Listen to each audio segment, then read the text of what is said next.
नमस्कार, मैं साधना पांडे मार्गदर्शन पे आपका स्वागत करती हूँ।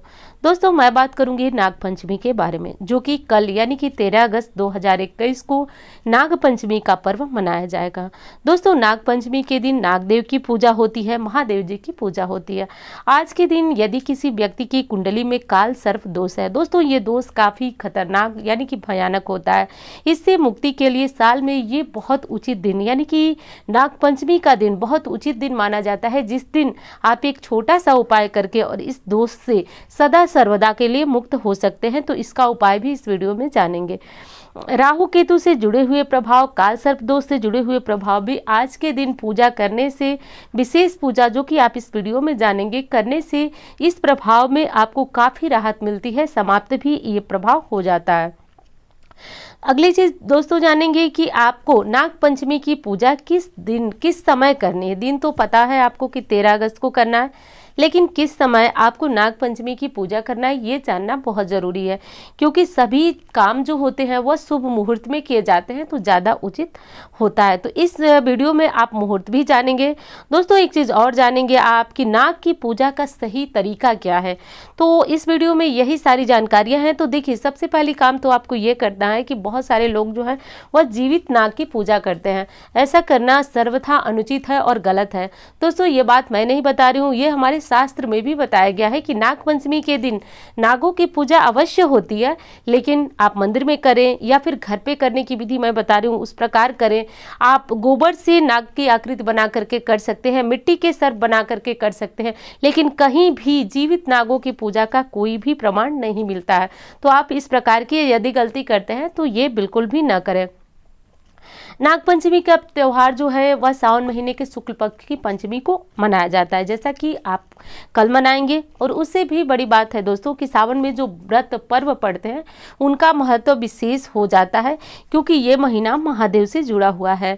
और इस महीने में आपको महादेव की पूजा तो प्रतिदिन करनी है और नाग पंचमी के दिन विशेष पूजा करनी है, क्योंकि महादेव ही, यदि किसी में नागों को संभालने की क्षमता है तो वो हमारे महादेव ही हैं। उनकी पूजा के बिना नाग पूजा आपकी अधूरी है। तो सबसे पहले तो आपको ये करना है कि नाग पंचमी के दिन जैसे पर्व होते हैं सारे, उसी प्रकार आपको अपने घर की साफ सफाई कर लेनी है। आज के दिन पूरे घर में गंगा जल जरूर छिड़कें, क्योंकि दोस्तों गंगा जल छिड़कने के बाद जो है घर से नकारात्मक ऊर्जा चली जाती है। अब करना आपको यह है, देखिए जो बातें मैं बताने जा रही हूँ थोड़ा सा गौर कीजिएगा, ध्यान रखिएगा। देखिए, सबसे पहला काम तो ये है कि आप किसी की सुनी सुनाई पूजा आज के दिन बिल्कुल ना करें, मेरी भी सुनी सुनाई ना करें। जो बात मैं बता रही हूँ उस पर गौर करें। देखिए, आज के दिन की जो पूजा होती है वो जो आपके परिवार में पीढ़ी दर पीढ़ी, या कहे कि जो परिवार में आपके पूजा होती है, जो नियम होता है उसी भांति पूजा करें। जैसे कि यदि आपके परिवार में मिट्टी का सर्प बना करके उनका पूजन करने का विधान है तो आप इसी प्रकार करें। और यदि आप हमारी विधि जानना चाहते हैं तो हमारे परिवार में होता है कि पलाश के पत्ते पे यानी कि पूरे घर को साफ सुथरा कर दिया जाता है। मंदिर में जिस तरह से पूजा पाठ होता है उस तरह से पूजा पाठ हो जाता है। और किचन में यानी कि रसोई घर में हमारे यहाँ आज के दिन विशेष साफ सफाई होती है और रसोई घर में 9 पलाश के पत्ते रखे जाते हैं। मैंने कहा आपको कि कहीं कहीं पे 12 नागों की पूजा होती है और कहीं पे सिर्फ 9 नागों की पूजा होती है। तो हमारे यहाँ जो पुश्त पुश्तैनी से विधि चली आ रही है वो 9 नागों की पूजा की ही विधि है और मैं भी वही करती हूँ। तो पलाश के पत्ते पे 9 नागों के लिए एक आता है सफ़ेद लावा, जो कि धान का लावा होता है। आपके यहाँ जिस विधि से हो पूजा उसी विधि से करें। मैं इसलिए बता रही हूँ कि यदि किसी के यहाँ इस विधि से होता हो तो उसको जानकारी मिले। और कच्चा दूध, तो नाग की पूजा आप किसी भी विधि से करें, उनको विशेष भोग जो है कच्चा दूध माना जाता है। कच्चा दूध गाय का होना चाहिए। और इसके बाद आपको इन पलाश के पत्तों पे 9 स्थान पे जो आपने रखा था कच्चा दूध और धान का लावा, इसको मिला करके रखा जाता है। वहाँ पे आचमन किया जाता है, यानी कि पूरी पूजा विधि जो सामान्य होती है वो किया जाता है। बहुत बड़ी पूजा विधि नहीं है। और फूल वगैरह छिड़का जाता है, इत्र वगैरह, सुगंधित माहौल, ये सारे पूजा पाठ जो है वह रसोई घर में ही होते हैं। तो ऐसा करके वहाँ पे नागों का आह्वान किया जाता है मन ही मन, और फिर उनको ये भोग जो मैंने बताया वो अर्पित किया जाता है। और थोड़ा सा पानी है जो कि बीच में गोला बना दिया जाता है, पानी से पानी ले करके हाथों में, और जैसे गोल घेरा बना करके उनका आह्वान करके पूजन किया जाता है, धूप बत्ती वगैरह जला के। और ये कार्य करके दोस्तों आप अपने काम पे जा सकते हैं। और काम पे जाने से पहले एक चीज़ जो मैं बता दूं कि आपके जो पारिवारिक पूजा है वो तो आप करें ही, लेकिन आज के दिन मंदिर में जाकर शिव जी का अभिषेक करना विशेष जरूरी है। दोस्तों ये भी कहा गया है शास्त्रों में कि कलयुग में नागों का जो कहें तो नागों के पास धन के जो भंडार है, तो यदि किसी के पास धन की समस्या है तो भी आज के दिन नागों की पूजा करना विशेष आवश्यक होता है। और यदि इस पूजा को आप आज के दिन करते हैं तो ये विशेष होता है। अब बता दूं कि यदि आपके घर में किसी और तरीके से पूजा होती है, यानी कि मिट्टी का नाग नागिन आप निर्मित करके और पूजा कर सकते हैं, तो ये भी बड़ा शुभ माना जाता है। पूजा की विधि वही है, जैसे आप पार्थिव शिवलिंग निर्माण करते हैं वैसे ही नाग नागिन का जोड़ा तैयार करें।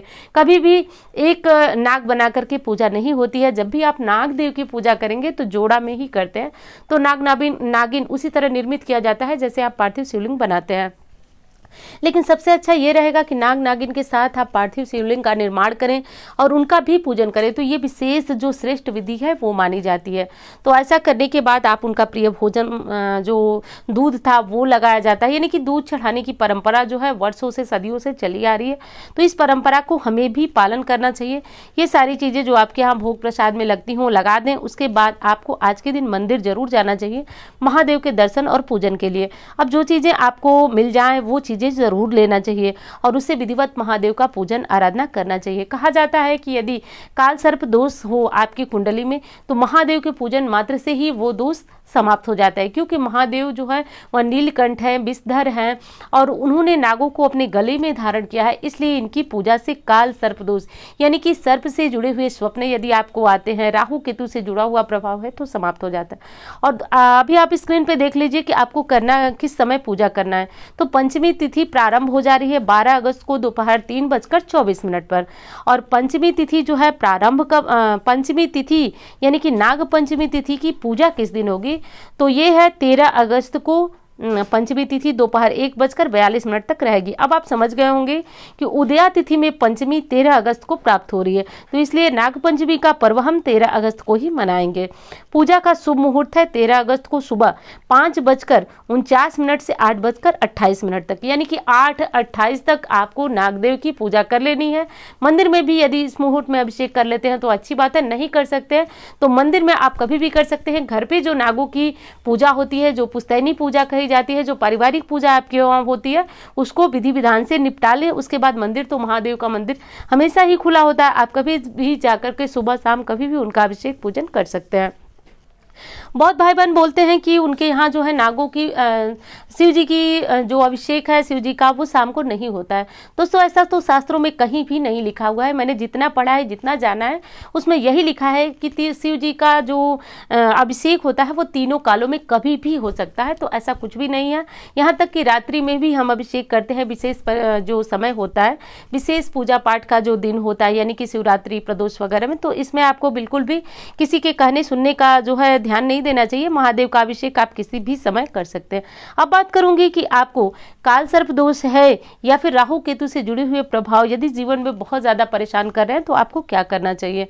तो राहु केतु से यदि जुड़े हुए प्रभाव हैं, काल सर्प दोष है, तो आज के दिन आपको चांदी का एक नाग नागिन का जोड़ा ले लेना चाहिए। ये सुनार के यहाँ आपको बड़ी आसानी से मिल जाता है, क्योंकि वो लोग रखते हैं इस तरह के जोड़े को। ले लीजिए और ले आकर के मंदिर में या फिर घर में आप पूजन करें। इनका पूजन करने के उपरांत, यानी कि जैसे कि दूध से उनको स्नान कराया जाता है, धूप दीप सब कुछ दिखाया जाता है, दूध का भोग लगाया जाता है। ये सारी पूजा विधि करने के बाद आप इनको चलते हुए पानी में, यानी कि आपको जाना होगा किसी नदी वगैरह में जहाँ का पानी की हमेशा निरंतर बहता हो, तो ऐसे पानी में इस जोड़े को प्रवाहित कर देना है। और कहा जाता है, यानी कि शास्त्र मानता है कि इस तरह के उपाय से यदि सांप से जुड़े हुए आपको कोई स्वप्न आते हैं, राहु केतु का प्रभाव है जो कि बहुत ज्यादा खतरनाक होता है। दोस्तों राहु का काम ही है व्यक्ति को अर्श से फर्श पे लाना है। तो यदि मन की कहने का यह अर्थ है कि वो मन को भ्रमित करता है राहु, तो यदि इसके हिसाब से आपके जीवन में किसी भी तरह की घटनाएं हो रही हैं तो आप आज के दिन चांदी के नाग नागिन का जोड़ा बनवा लें। और बहुत हल्का भी होता है, ऐसा नहीं कि आपका बहुत सारा पैसा चला जाएगा सुनार के पास, बहुत हल्का होता है। आप उनको बता देंगे कि हमें प्रवाहित करने के लिए चाहिए, तो कम जो होता है कम वजन का वो आपको दे देंगे और आप इस उपाय को कर सकेंगे। तो इसको प्रवाहित करने से आपके जीवन में आ रही समस्याएं दूर होती हैं और राहु केतु से जुड़े हुए प्रभाव भी कम होते हैं। एक चीज़ और बता दूं कि यदि किसी के पास सामर्थ्य नहीं है, बिल्कुल भी पैसा नहीं है कि वो चांदी का नाग नागिन का जोड़ा बनवा सके और इनकी पूजा करने के बाद इनको प्रवाहित कर सके, तो आप जैसे पार्थिव शिवलिंग निर्माण करते हैं, जैसे मिट्टी वगैरह तैयार करते हैं, ठीक उसी तरह से नाग नागिन का जोड़ा बनाए, पूजा करें और उसके बाद जो है आप इनको जल प्रवाह कर दें। उसी प्रकार जैसे जैसे कि मैंने चांदी के नाग नागिन को जल में प्रवाहित करने को कहा। दोस्तों इससे भी आपका काल सर्प दोष जो है वह शांत होता है। सांप से जुड़े हुए जो डरावने स्वप्न आपको आते हैं वह अक्सर देखा जाता है कि राहु केतु के अशुभ प्रभाव की वजह से ही आते हैं, तो यह प्रभाव समाप्त हो जाता है। दोस्तों राहु कोई साधारण ग्रह नहीं है, ये जीवन में जब आपके आ जाते हैं, इनकी दशा महादशा जब प्रारंभ हो जाती है दोस्तों, तो इनका सबसे पहला काम होता है व्यक्ति को भ्रमित कर देना और व्यक्ति को परेशान करके जो काम वो करता है उससे उसको विचलित करके और फिर से उसको बिल्कुल एकदम जमीन पे ला देना, बहुत ज़्यादा परेशानियां खड़े कर देते हैं। तो आज का दिन बहुत उचित है कि आज के दिन आप महादेव की पूजा करें, नाग नागिन के जोड़े की पूजा करें और सबसे बड़ी चीज़ कि आप अपने घर में जो पारंपरिक तरीके से नागपंचमी की पूजा आपके यहाँ होती आई है वो पूजा आपको आवश्यक करना चाहिए, मंदिर दर्शन करने जरूर जाना चाहिए। एक बार फिर कहूँगी कि आज के दिन विधिवत महादेव की पूजा आराधना कर लें। पूजा आराधना करने से महादेव की कृपा प्राप्त होती है और यदि महादेव की कृपा प्राप्त हो गई तो दुनिया की कोई ऐसी शक्ति नहीं है जो आपको परेशान कर सके। तो सर्वप्रथम आपको यही चीज़ें जो है वह नाग पंचमी में ध्यान देना चाहिए और धन लाभ के लिए तो नाग की पूजा बहुत जरूरी है। कई जगहों पे यानी कि कई जगह हमारे शास्त्रों में यह भी बताया गया है कि कलयुग में धन के अधिपति नागदेव भी हैं, तो इनकी पूजा आराधना आज के दिन जरूर करना चाहिए। आज के दिन यदि कोई पाठ करते हैं आप तो 9 नाग स्तोत्र भी पढ़ सकते हैं। महादेव की पूजा आराधना जितनी ज़्यादा कर सकें वो बहुत अधिक है, बहुत अच्छा है आपके लिए। एक बार फिर कहूंगी जीवित नागों की पूजा बिल्कुल ना करें। और एक चीज़ और बता दूं आपको कि सर्प की पूजा के साथ, नाग की पूजा के साथ महादेव की पूजा यदि आप करते हैं तो अक्षय पुण्य के भागी बनते हैं। तो इस पूजा को इस जो तिथि मैंने बताई उसमें अवश्य करें, नागदेव की पूजा करें, स्नान करें, विधिवत जो है आज की पूजा पर्व को मनाएं। दोस्तों पर्व छोटा हो या बड़ा, लेकिन हमारे हिंदू धर्म में हर पर्व का अलग अलग महत्व है। आज के दिन नागदेव की पूजा का महत्व है, इनका भी एक अपना अलग स्थान है। तो ये छोटी सी जानकारी उम्मीद करती हूँ आपको बहुत पसंद आएगी और बहुत कारगर है ये जानकारी।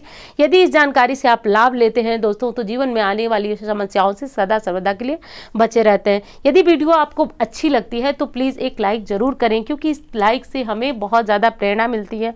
और चैनल को सब्सक्राइब करने, क्योंकि मेरी वीडियो का वैसे तो कोई समय नहीं होता है कि इस समय जैसे मुझे समय मिलता है और जैसे ही जितने त्यौहार होते हैं उनके बारे में मैं कभी भी आपको जानकारी दे देती हूँ। तो आप चैनल को सब्सक्राइब करके रखे रहेंगे तो तुरंत आपको इसकी जानकारी मिलेगी। तो उम्मीद करती हूँ जानकारी आपको पसंद आएगी। मिलती हूँ इसी तरह की वीडियो के साथ। धन्यवाद।